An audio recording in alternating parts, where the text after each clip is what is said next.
Whether or Not on WHAS 11 Plus is sponsored by Big O Tires.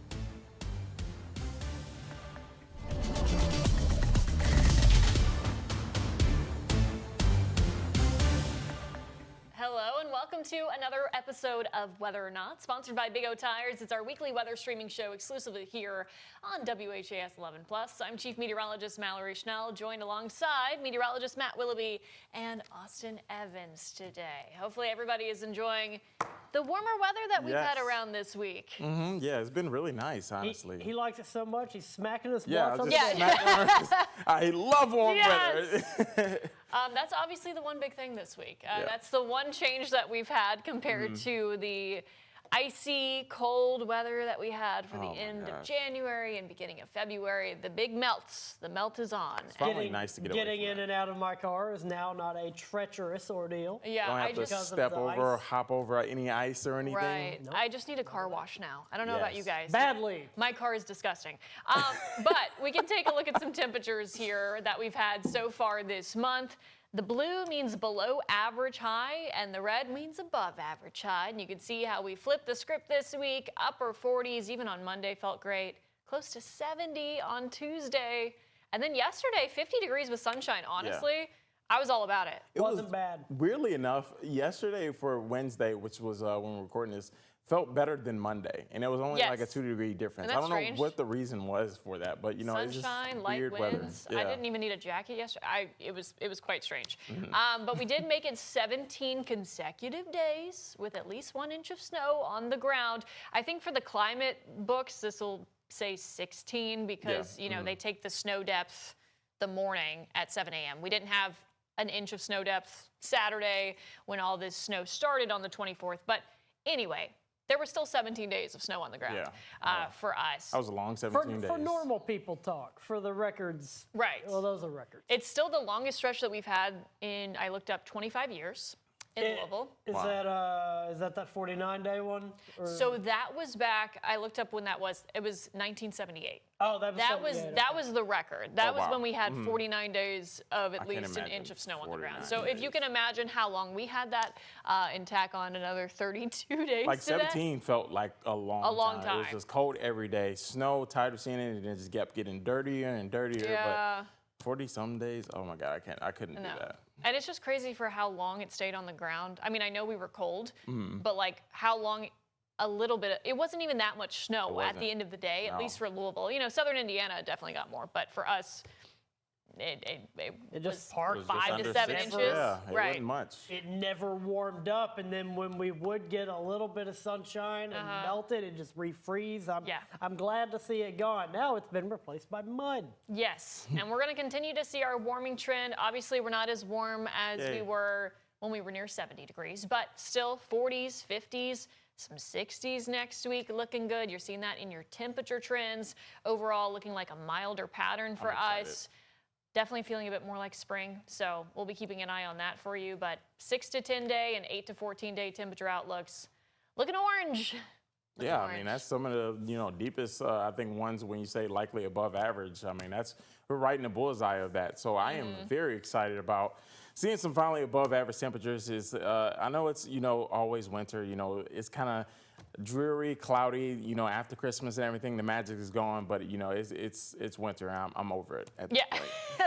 And these temperatures, we're talking in the 60s for here in Louisville. It probably means, Mumfordville, Campbellsville, probably going to see at least 70. I wouldn't be surprised at least one day next week. Yeah, we definitely had that. It's definitely on the table. On Tuesday. Not an official forecast, but. And you're seeing that time lapse of the Ohio, which is so interesting. That was so crazy. How the ice is just like, and then you'll notice it just kind of breaks away. It's the big piece. Yeah. The big piece goes away. It's so satisfying. Yeah. It's like just flushing away. And another, the winter storm brought, at least for me, a whole lot of learning experiences. And this is another one. I figured we would still have a lot of ice on the river even by today, Thursday, the 12th. Me too. I figured we would.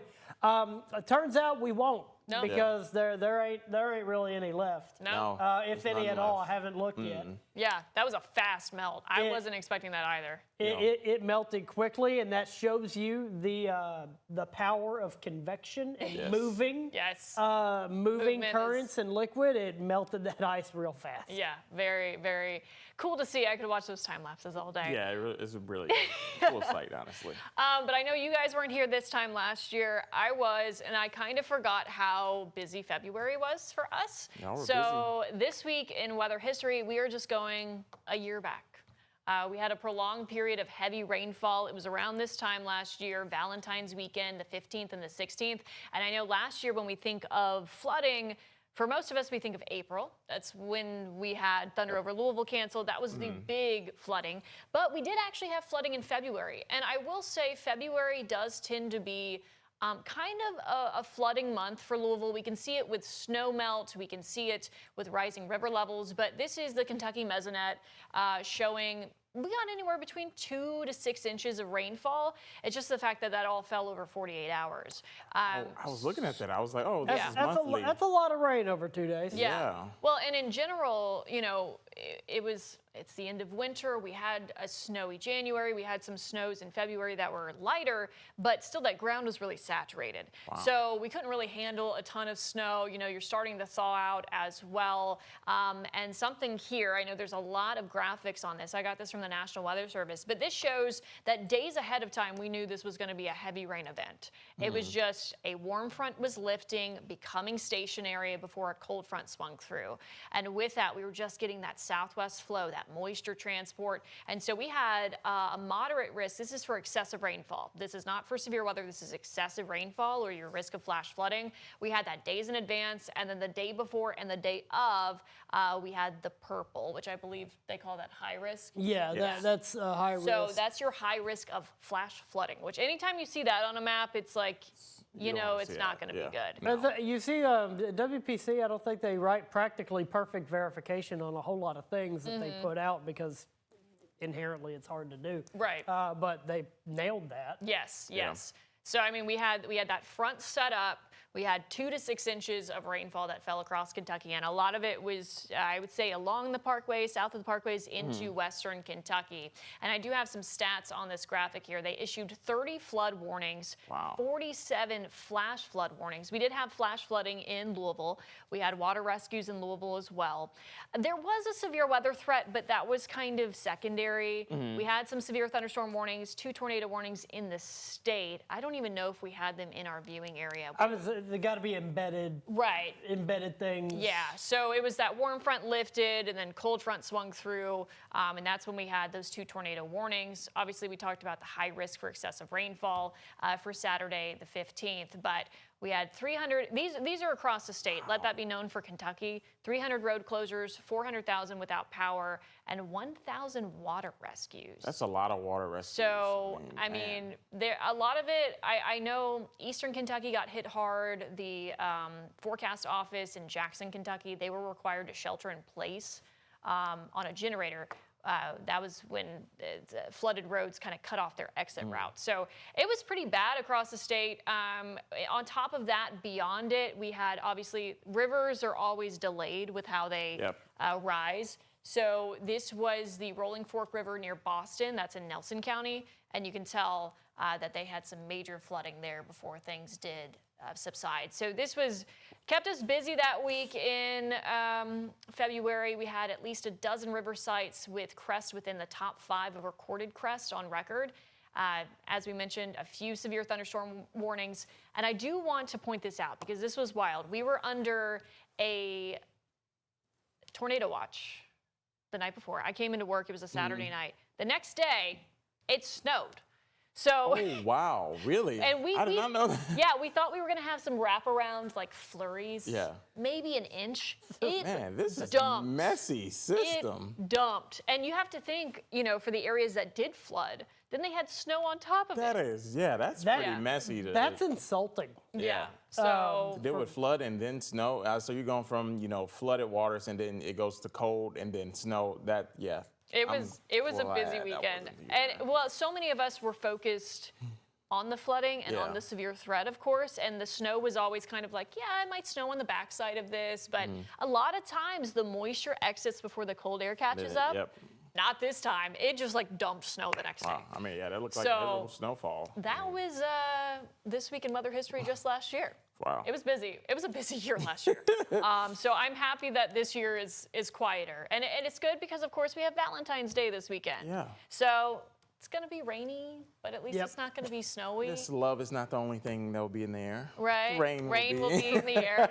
Yeah, that is very true. Yeah. So temperatures this weekend looking near normal. Still looking like the 50s. We have some Valentine's Day extremes Oh, these here. are cute. The So- pink hue I on love the everything. hearts. I like that. Yeah. Raining hearts. Raining hearts. Obviously, just like with any other time of year, we can have some big swings in temperatures. 0 was the coldest low. We were near 70 for the warmest. The warmest and the rainiest happened on the same year. That was 1949. That makes That sense. makes climate sense, change. right? Yeah. This time of year, coldest was 0. Thankfully, we're not going to be that cold. And the greatest snow depth was 8 inches on the ground. The warmest In being 1940. 69 so long ago is kind of surprising. I know it's one I- day, hard to pinpoint, Right. days and break those records, but still, I'm surprised we haven't done like a 75-degree Valentine's Day. Right, because this Well, time again, this is for Louisville. right, yeah, because this time of year we do have record Got highs swings. in the Got 70s. big Yeah. swings, yeah. Yeah, so I was kind of shocked by that too. But yeah, this weekend, just have that umbrella handy. Yes. Still look like it's going to be rainy. We'll start in the 30s, top out in the 50s. There's your conversation heart forecast there. Oh, It's that's cute, Yeah, right? look, nice little hearts. Do y'all like those hearts, by the way? I hate them. The candy hearts? candy my, hearts. my mom loves them. I can't stand It's like them. chewing chalk to me, but They, you know. yeah, I always just like them for the little messages. Yeah. You know, eating them was like, whatever. I don't know It's what a they sugar delivery system. Right, yeah, chalky. Chalky. But there's your model output for this weekend. Looking rainy, Yep. Saturday evening into at least Sunday morning before that moves out. But hey, I'm glad we're not looking at severe weather. Knock on all the wood. Knock it. And Knock Well, and the severe weather threat is low. We're not just knocking on wood to, Right. just No, to say it. No, Right. we're not expecting anything like, either. I'm just glad, it's rain. Yeah. I can deal with rain. We've all been talking, can do the rain. forecast is quiet. Yeah, it's going to rain this weekend, but We it's can just deal with rain. We can deal yeah. with rain. Showers are fine, and I don't think it's going to be enough. We'll have to watch river levels, of course, this time of year, but it's kind of nice that we're getting the big melt this week before the that. rain. Yeah. Instead of it happening. at the Because a same lot of time, times it happens simultaneously, and that's when you have to That's when you have those flood issues. worry about it. Yeah. Yeah. But something I know that a lot of us have been watching probably in our free time, Yes. the Olympics. Yes, honestly. right? Okay, yeah, I have been watching it during the morning shows a little bit. I like the Olympics. I'll tell on myself here. Yeah, I've been watching the Olympics kind of all week. On mute. Yeah, on mute. Exactly. Thank you, Austin. But yeah, some of the things I've been looking at also, Climate Central does a great job at, looking at climate data over, several years. And they've done some pretty crazy, at least facts about the Winter Olympics and everything. Yeah, we could take, Max one and kind of break this down and look at, how climate change and, warming climate is affecting the Winter Olympics. And actually, some of these facts are pretty crazy. So this is for the Cortina, is it Cortina? Cortina, I think, location where the Olympics is. So they actually hosted the Olympics in 1956. And since then, they've had an average temperature warm up of 6 degrees. Wow. So yeah, Is that Celsius or Fahrenheit? that is Fahrenheit. So yeah. That's big. That's Yeah. a big warm up. So Celsius would have been even bigger. Would have been Right, yeah. almost, impossible, but yeah, it's big. This is something that also Climate Central broke down as well. We're talking about this warming climate that we're in, and the warmer we get, I mean, the less hosting cities are out there. You talk about how much snow you really need to host the Winter Olympic Games, and I think it's getting down to 50 or I think 70 locations. It used to be back into the 50s, 60s, over 200 locations, but Oh, wow. it's actually changing now to where there's not as many locations where they're able to host those Winter Games. So yeah, I think here's the fact right here. That kind of shows between 1956 and I think this is 65. There was 214 days of freezing days for winter, but now down to 173. So that just shows just how different this time is now versus what was back then in the 50s and 60s, and just how this is really changing as far as, winter climate goes and not seeing as many freezing days in order to hold those winter games. And then, even outside of the climate, as the number of cities drops, you're also going to run into how many of those cities that are eligible, technically, do they have the infrastructure in place to hold an Olympics? Exactly. So Yeah. that'll It's cut a your number lot. down even more. It's a lot to host the Olympics. You Yeah. got to build a lot of infrastructure, like you mentioned. Yeah, and this graphic right here kind of shows the reliability over, next, I'd say 50 years. I think the one in the middle is the 2050, so is kind of more unreliable spots in host cities. And then by, this is possibly if, nothing changes. And by the 2080s, talking about barely any reliable cities to host the Winter Olympics. So this will definitely be something to watch for over the coming months, coming years when it comes to Olympics and hosting cities. And wasn't the Qatar World Cup, weren't they having to push games back in the evening because it gets so 140 degrees? Yeah, that's insane. So very interesting, something to keep an eye out for as we head into the future, and our climate continues to warm here. So Winter Olympics still ongoing. One of the sports is luge, and of course it has a loyal following, but there is a luge in Minnesota going viral on social media right now. A man built it for his grandkids. Our Minneapolis sister station, KR11, takes us for a ride. Minnesota winters are not for the faint of heart. Love winter, especially the snow. But for Steve Blees, even cold weather chores It's going to blow right at you. are a blast. His snowblower isn't typical, and the path he's clearing doesn't always keep him vertical. You might as well stay down now. But it's all by design. It's just pure ice, and it's fast as hell. It's called the Papa Bear Plunge, nearly 300 feet of pure winter imagination, first conceived in a very different season. The idea came from in the summer, cutting the grass, and I'm going, this is a perfect hill for a slide. And once the perfect conditions arrive, he gets to work. I start by taking an ATV with a snowplow. He admits building, maintaining, and even testing this luge Form the edges. can get a little labor intensive. That's more than a little. I think I probably got over 100 hours in it this year. But stick around after hours, and Papa Bear's little cubs will show and tell you. He works very hard. Every second is appreciated. I'm just very grateful to have a grandpa who does this, and I really love it. It's really fun. Hi, Cammy. Steve grants unlimited access and high fives to his 8 grandkids. This is the best part. There's nothing better. He's just like, I'm making a slide really cool, and then we get here and we're like, this is incredible. His 3 daughters, turned mama bears, were so impressed by the first slide 3 years ago that they shared it with the world. I thought this was something that could provoke joy and warm people's hearts. Nicole Warner's hunch was correct. I just uploaded it and it went crazy. Her 2022 TikToks were featured on news channels nationwide. And now, after a 2-year pause forced by Mother Nature, He doesn't do anything small, he does it big. He goes all in. Yeah. this year's plunge is even longer, and it's blowing up faster than a Papa Bear campfire. My fire? Altogether, it's over 2 million views. Sure, it's nice. I can't deny that. But that's not why I'm doing it, Hi, pal. That's why I'm doing it, right there. See the smile on their face. To be clear, it's not just the grandkids who are smiling. I think it makes you feel like a kid again. There you go. The adults have fun, too. Papa Bear himself is a testament to that. Any grandparent will tell you all they want to do is have fun and take care of the grandkids.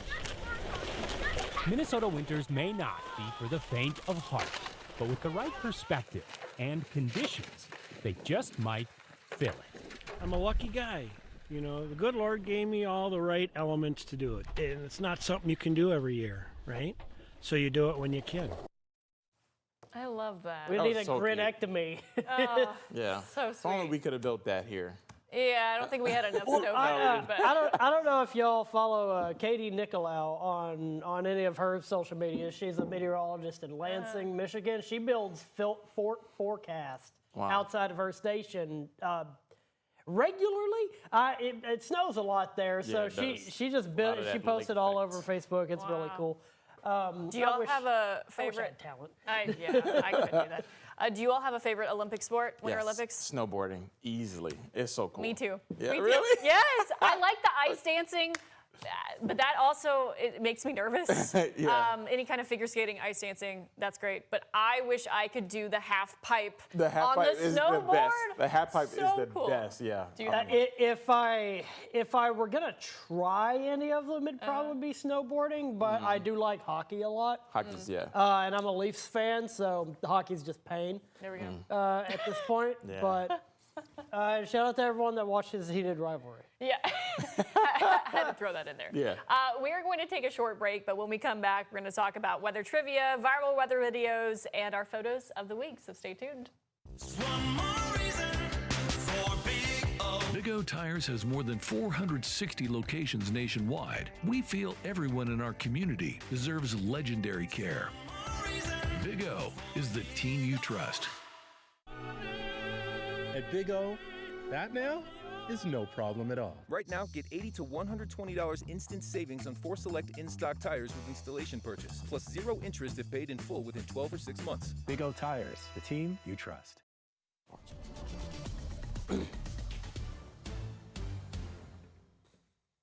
Well, here at home, obviously, we've had an active winter, a snowy winter, a cold winter, but a lot of times when the eastern half of the country has an active winter, the western half struggles a bit. And our friends in Colorado, they have been under a snow drought. It could snowball into a multi-year crisis here. Wow. So we have a story from our sister station in Denver with more about that. January in Summit County doesn't usually look like this. This winter has been hard because we're still kind of waiting for winter to begin. The dry, calm mountains outside Organized chaos. have led to a rush in here. Okay. The Family and Intercultural Resource Center in Dillon moves fast these days. I don't remember a season this bad. Volunteers like Karen Bacon are feeding more than 700 families a week at the food pantry. The number has grown by around 25% compared to this time last year. It's a snowball effect, so to speak. The problems started snowballing when the snow stopped falling. Everyone is struggling to get the hours that they need because the tourists just aren't here like they normally are.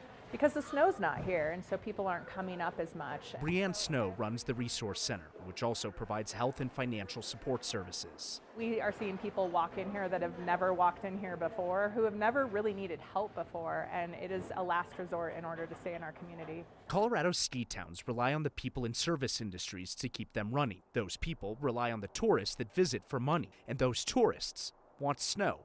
A snowless winter has now led to a seemingly endless number of orders for free produce and free food inside the pantry. Sometimes people are struggling here and they just don't know what to do and they just don't see a path forward. And so what happens is they kind of quietly slip away from our community. They pack their car and they leave, and that is a piece of our workforce.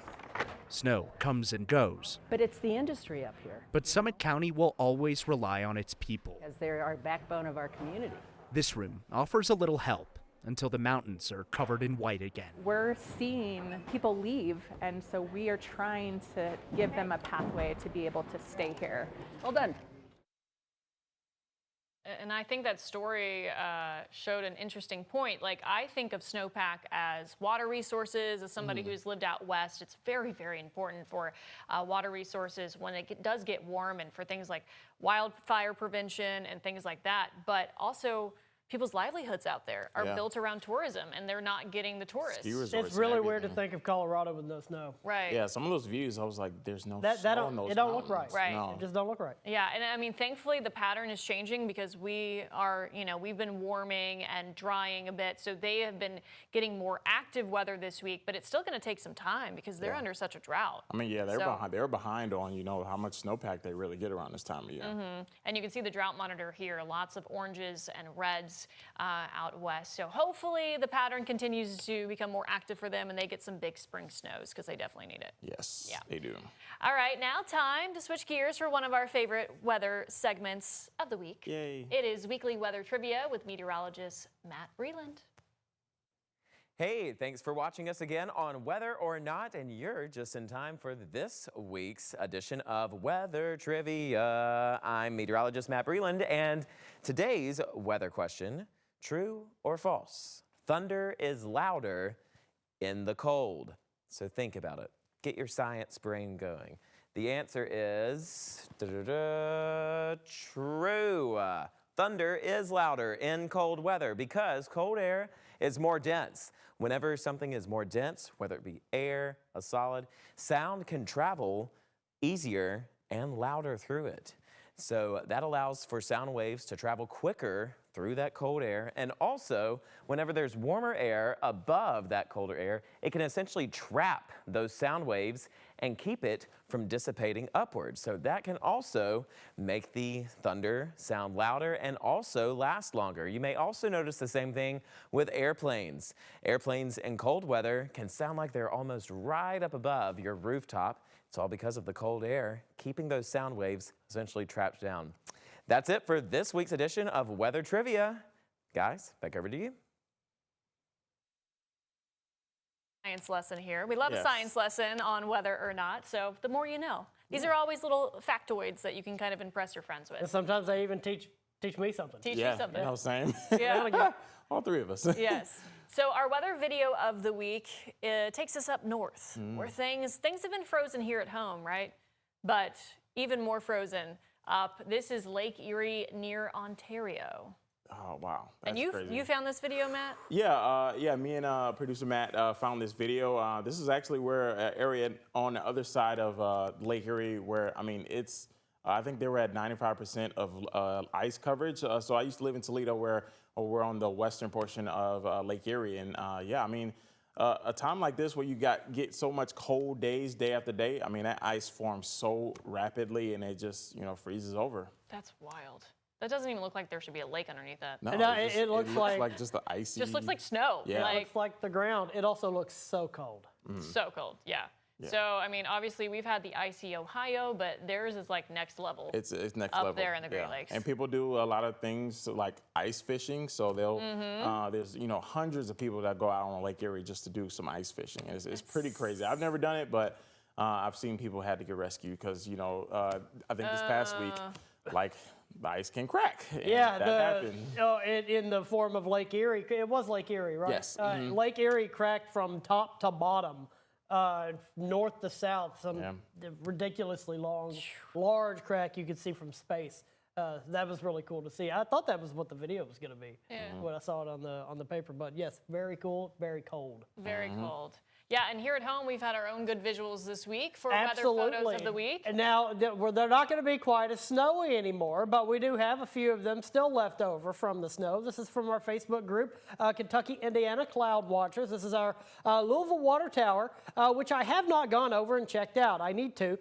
Sent in by Brian Carter. Lovely shot there. Obviously, still got some snow on the ground, some ice on the river, but if you notice, the ice on the river is not kind of connected to the edge anymore. This is probably in the middle of that melting. And this shot from Jared Witt, you could see the lovely reflections of downtown Louisville in the river. I just really liked that. And there's a lot of color involved. And this is not intentional, but the second week in a row we've featured the Belle of Louisville in one of these segments. And this cardinal found some stilts to sit on. Sent in by Darlenia Rickard. I like cardinals a lot.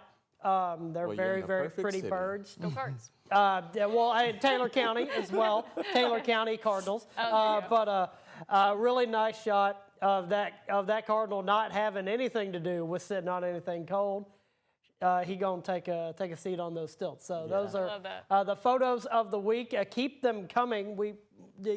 Send us photos. It's on our Facebook group. It's Kentucky, Indiana Cloud Watchers. It's an open group. Just send us a request to join. You'll answer 2 questions, and we will get you into the group, and you can start sending us photos.